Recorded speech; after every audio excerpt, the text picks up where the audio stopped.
like myself, it's a little bit ropey on the outside, but it starts up and it works. And I think it's very much an outward representation of myself. Yeah, rear wheel drive. Rear engine. Yeah. Poor man's Porsche today. Yeah, Renault 8, poor man's Porsche, yeah.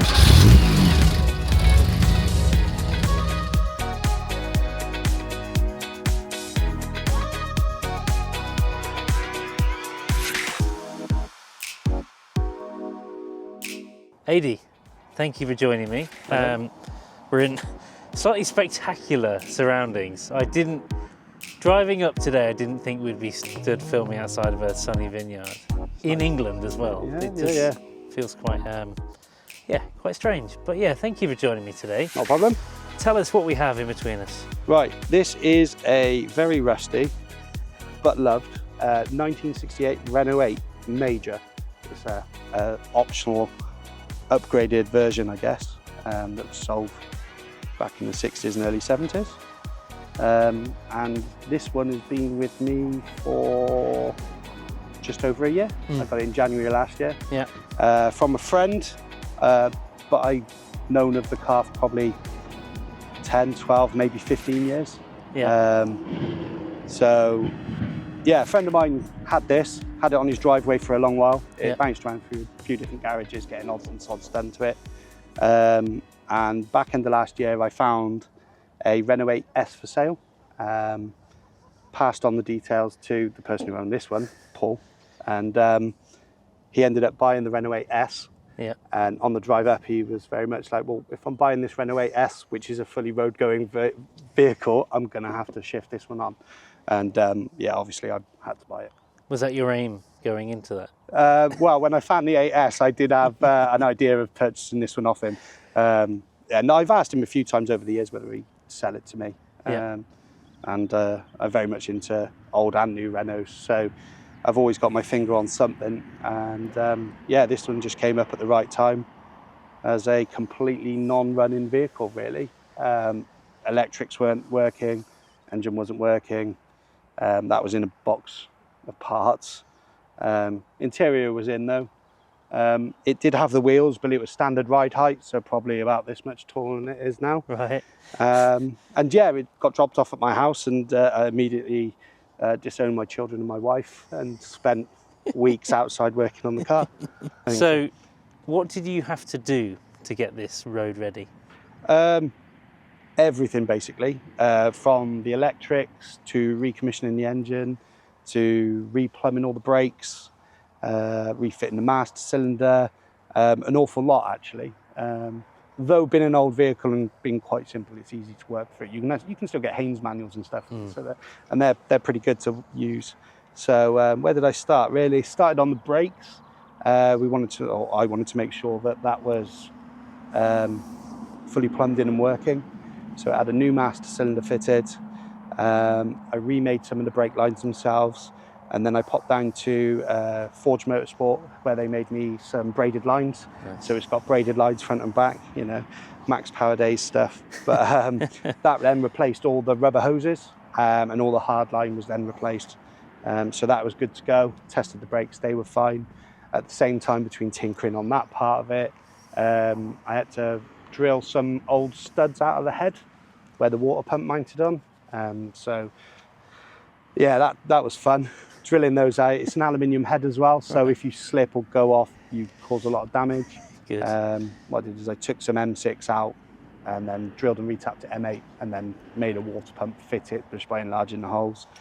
Got that up and running. Then it was the ignition system and the electrics.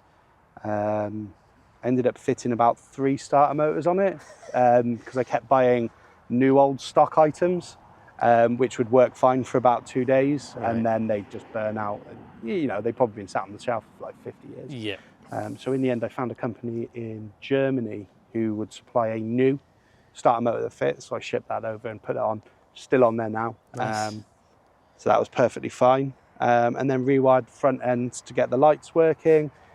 Had to put a modern flasher unit in to get the indicators working, because it had like an old big block relay thing with some sprung metal in it. Nice. So yeah, gutted that, put a modern flasher relay in so they then worked.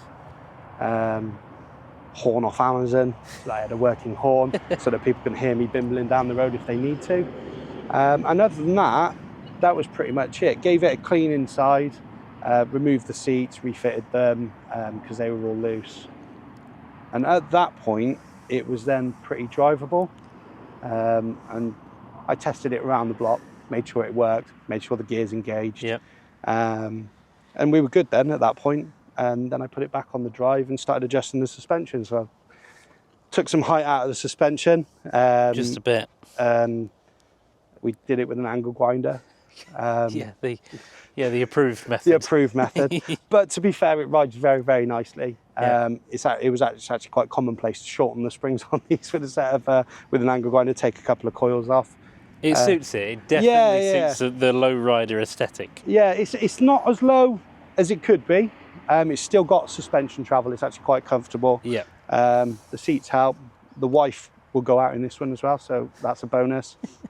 We don't let the children in because it hasn't got any seat belts in the back, but it cruises around nicely. So what did I do after that? Yeah, then I used it briefly, put a fair few miles on it, and after that point, it was just enjoyed. I've changed the look of it slightly. I've removed all the bumpers now. It used to have big chrome bumpers on there. Changed that style a little bit and tried to make it a bit sort of cafe racer looker, a barn find race car, hence the 8s. It's a good niche there, yeah. Barn find racer. Yeah. I pen it myself. And then after that, because I can't help myself, I just have to constantly tinker with it. The engine was smoky, so one day I was working on it. It's like, well, it keeps smoking. Let's have a look. Couldn't find any issues. It compression tested what I thought was fine. Okay. Because they were equal across all the cylinders. Yeah. Finding the correct compression values for an old vehicle like this can be a bit blurry. Imagine. So yeah, within a certain percentage of each other, and it was okay. And then one day I was a bit bored, so I just pulled the head off just to have a look. One of the plugs was fouling up. Yeah. Every sort of 150 miles you pull it out, and it was a bit darker than normal and had a bit of oil residue on it. And pulled the head off and found 2 holes down the side of 2 of the pistons. And it was running fine. It would have carried on going forever and a day. If I just slapped a gasket back in, I could have carried on driving it, but I couldn't knowingly put it back together and carry on using it. And this was before last summer, and I wanted to get to a few shows a bit further afield. So we ended up taking a family holiday down south, only for a long weekend. And luckily down there's a chap called Brian Whiteside, who's a old school Renault specialist with loads and loads of spares. Nice. So the wife and the kids and I went away for a long weekend, and then on the return trip we stopped at Brian Whiteside's house, loaded an engine into the back of the family car, drove that back, and then refitted it in this. And that was it for kind of summer. We went to like retro rides up at Mallory Park, which is quite a drive from here. Yeah. Spent a weekend away, drove there, drove back, perfectly fine. And then again, because I can't not tinker, I picked up an extra bow housing from Brian to fit a larger engine, and found a 1397cc engine just down the road in Hereford. Nice. So yeah, went and picked that up, bought that here, home, slapped 1397 in there. Then it was a case of finding the manifolds and everything to make it all fit, because the engine's tilted differently from a Renault 5, which is what the engine came from, to the Renault 8. So I did a favour for a friend over in America and shipped him some old Austin Morris parts, I think they were. The company wouldn't sell them to him in America, so I purchased them and I sent them from here to America. And in return, he sent me a 4-branch manifold, an inlet manifold that would suit that engine in this car. So it's a truly worldwide car now, which then allowed me to fit the carburetor in the correct orientation, pipe up the exhaust that's on there, and then start using it again. And then again, I can't not tinker. So I was driving it around, and I think the fuel pump failed on it, or was starting to fail, and I got caught short. And I don't like breaking down anywhere, no one does. And so I decided to swap out the fuel pump, the ignition electronics, for a standalone ECU. So it now runs a mappable ignition-only ECU in the back, which controls the fuel pump, so it primes every time you turn the ignition on. And we had that mapped last week actually, and it makes a whole, I think it was about 70 horsepower. But what it should now do is give it all the reliability. I don't have to worry about points, condensers, dizzes, which you can't get easily for this car anymore. Or fuel pumps, which are mechanically driven, that you can't buy diaphragm kits for anymore. So it's got a modern fuel pump in there as well. And the plan's really just to enjoy it again this year. We're in spring, sun's starting to come out, and I want to go further with it and just start driving it a lot more. And I've got no qualms in commuting in it, 50 miles a day if I need to. Doesn't go very quickly, and it takes a bit longer to get anywhere, but it's still an enjoyable drive. Your face. Yeah, very much so. That's great. So what was it about the Renault 8 in particular you thought, yes, I'm going to sink all of my time and money into this? I don't know really, it's just a rusty old Renault. And I've always been into Renaults. I think what it stems from is when I passed my driving test many, many years ago now, it was back when you used to buy a car out the back of the newspaper. And I'd passed my test and I needed a vehicle to drive around in. And I found at a local dealership in the sub £100 section of the newspaper, a Renault 5 Campus for sale. So I went along and saw it, and being my first car, I just fell in love with it. So it was a Renault 5 Campus 1.1, 1108cc. It was a non-side mouldings version, so I think it was an earlier one. Yeah. And I haggled from £100 to £90 like I knew anything about the vehicle. But in the end, that was my first car. Brilliant. And I think from that point, it then stuck. Back then, I was an apprentice. I had next to no spare cash. So anytime anything went wrong with it, I'd have to fix it so that I could go to work. So then I got very good on the spanners, I guess. Ended up putting a different engine in that at one point because the original engine let go. And then after that, moved to a Mark 1 Clio. And then after that, I was back to a Renault 5 GT Turbo as the upgrade to my original car.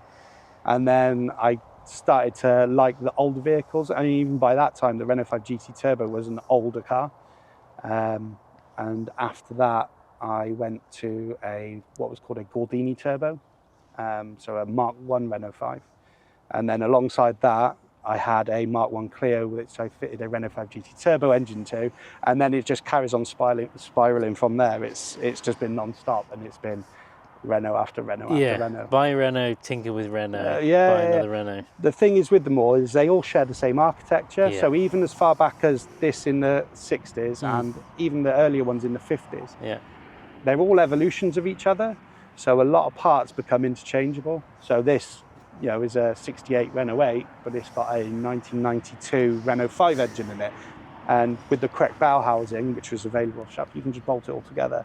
And it was the same with the Mark 1 Clios and all the Renault 5s. You could just interchange a lot of it, which then again lent itself to keeping them on the road when you didn't have much money. And you used to be able to go to a scrapyard and get the parts that you wanted to fix it or tune it up a little bit and go from there. So they kind of stuck with me from that point. And I've always liked the new ones and the old ones. They share character, and they're very simple to work on. And I just think they look cool. I think you get stuck with something like that. I think, if you had a Vauxhall Nova as a first car, it was a bit before yourself, but a Vauxhall Nova as your first car, you probably progressed to a Cavalier, a Vauxhall Calibra, and then you might have carried on into the more modern Astras and stuff. Yeah. I think it was just it wasn't an intentional brand loyalty, but you ended up just sticking with it because you knew you knew your way around the vehicles. Yeah, it's great. I think, like we were saying off camera, it's not perfect. But, no, God no. But equally, you would treat this differently. You would look at this differently if it was perfect. Yeah, I think so. It would only be select days of the year where you'd want to take it out, and this is fun, characterful, quirky, but working. So enjoy it. No, for me, I can get in this any time of the year, and I can drive it around, and I'm it's a weird thing to say that I'm not precious about it. I am precious about it. I absolutely adore the car. And it's taken an awful lot of my time, but I'm not precious about it in the way that I don't want to use it. And I've got friends who have got very, very nice car collections, and a fair few of them have got really, really nice Renault 8s. But they only come out on a really nice sunny day, and they go to pageants and they go to car shows. Whereas I've got no problem getting up in the morning, scraping the windscreen on this, and then driving it 50 miles to work and back. I can leave it in a car park and I'm not fussed by it. You know, if it was a concourse vehicle, I'd be scared to use it. I really genuinely would. Yeah. Whereas this gets attention and people like it, and you know, as off camera earlier, the guy just wants to chat about an old vehicle, and you get that all the time. People stop you at a petrol pump because they used to have one, and you hear their stories. Yeah. But I'm not worried about using it. I really thoroughly enjoy just jumping in it and smashing it about a bit. You know. Yeah. As Renault intended, right? Yeah, it's a usable car as well. Absolutely. It's got plenty of trunk space up front. I mean, it's a little bit cramped in the front inside, but it's usable. But yeah, you don't have to worry, and that's my intention for this car and a lot of cars that I've had previously. Yeah. I don't want a car to look at. I want a car to be able to just use. Yeah. And like myself, it's a little bit ropey on the outside, but it starts up and it works. And I think it's very much an outward representation of myself, or how I see myself, I guess. Yeah, I love it. crank it over and it goes. That's what it's about. And do you think you'll ever sell it? I've got no intentions of selling it. Good. But if something else came up, you know, Yeah, no, I've got no intention of selling it. I had one of these a long, long time ago. I had an early 1963 Renault 8 in yellow, and it was very, very rotten.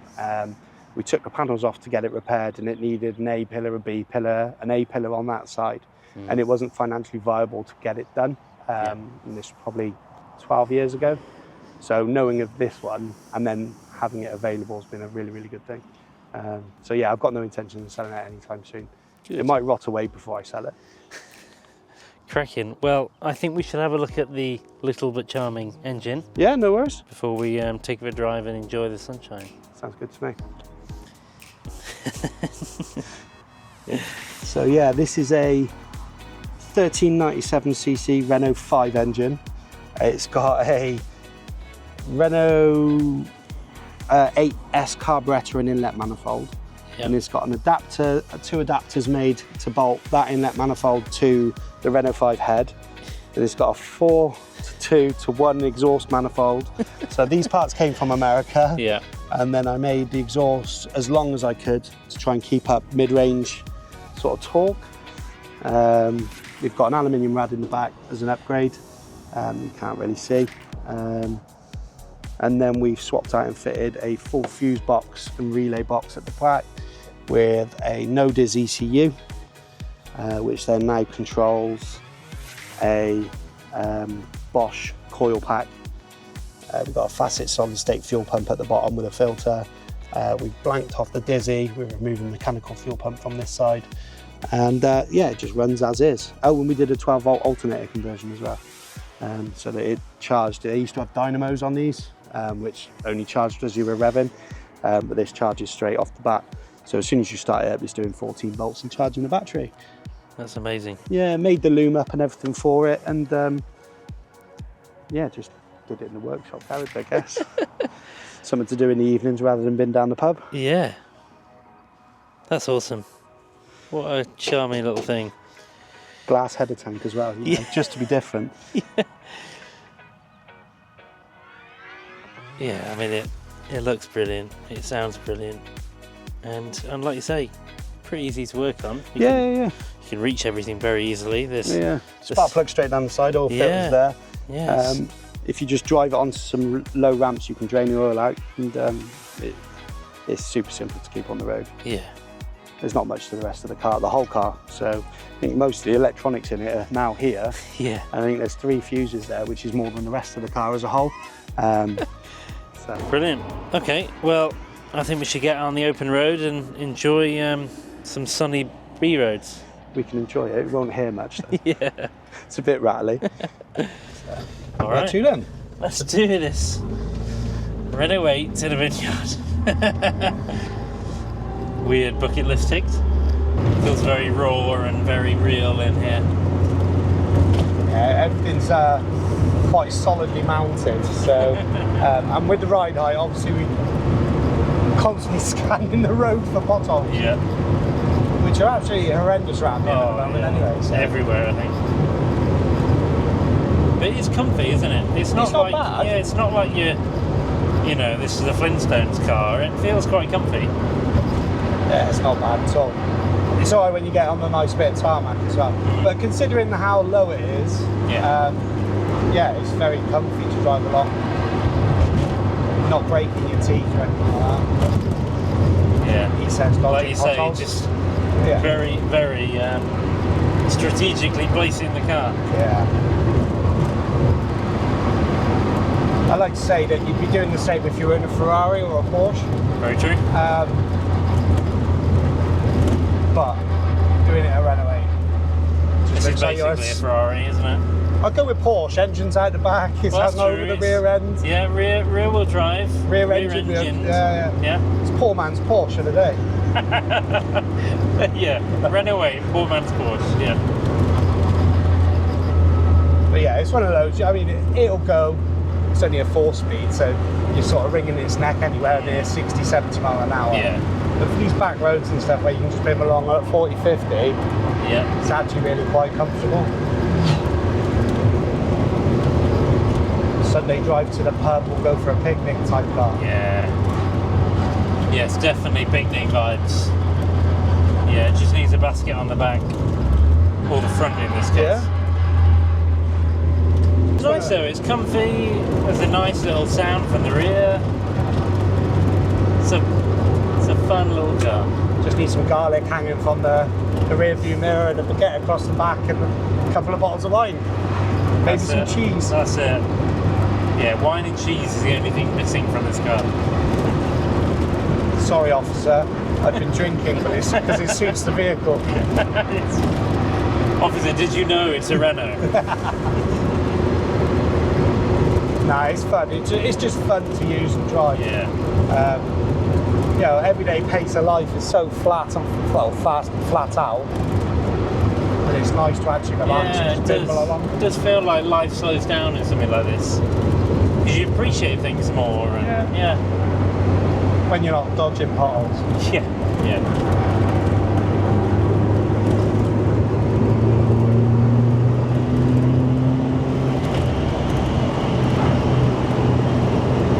That's nice, isn't it?